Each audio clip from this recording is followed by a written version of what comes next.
ചെമ്പകപ്പൂമേനിയാണ് ചന്ദനത്തളിലാസലളിതം ചന്ദ്രോദയത്തിൻ്റെ കാന്തിയാണ് അവൾ ചാരുറ്റ താരുണ്യ രാഗമാണ് ചെമ്പകപ്പൂമേനിയാണ് ചന്ദനത്തളിലാസലളിതം ചന്ദ്രോദയത്തിൻ്റെ കാന്തിയാണ് അവൾ ചാരുറ്റ താരുണ്യ രാഗമാണ് ചെമ്പകപ്പൂമേനിയാണ് ചന്ദനത്തളിലാസലളിതം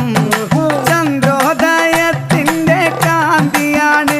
അവൾ ചാരുറ്റ താരുണ്യ രാഗമാണ്